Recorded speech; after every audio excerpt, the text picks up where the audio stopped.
Historia e babait të një dietarit madh. Abdullah ibn Mubarak ishte një nga dietarët më të mëdhenj islam, i devotshëm dhe luftar. Babai i tij punoi me mëditje në kopshtin e një pasaniku për një kohë të gjatë. Një ditë erdhi pronari i kopshtit dhe i tha: "Më sill një sheg të ëmbël." Ai shkoi te një pemë shegës dhe ja solli frutin.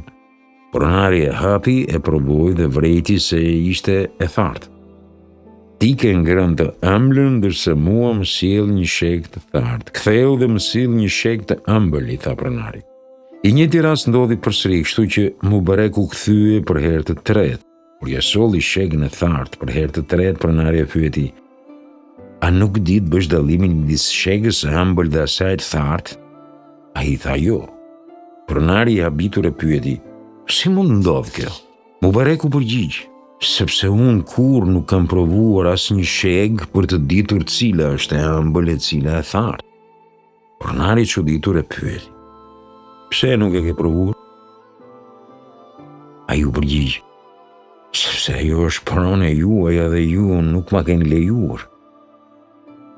Kur pronari u bind për sinqeritetin dhe saktësinë e pretendimit të tij, ai vendosi ta martoi vajzën e tij me të dhe nga ajo martesë lindi Abdullahu.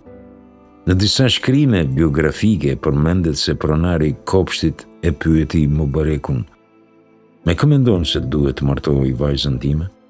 Mubareku ju përgjigj: "Zotëri, burrat dhe gratë martohen për arsye të ndryshme. Në xahiliet preardhja ishte thelbësore, tek hebrejt pasuria, ndërsa tek krishterët bukuria. Sa i përket këtij umeti, tek ne besimi është thelbësor." Kur i dëgjoi këto fjalë të mençura, pronari i kopshtit i tha gruas së tij: "Pasha Allahun, vetëm ai mund të jetë burri i saj." Dhe martoi me Mubarekun, me të cilin ajo lindi një djalë, Abdullahun, një dietar të madh, të devotshëm dhe luftëtar.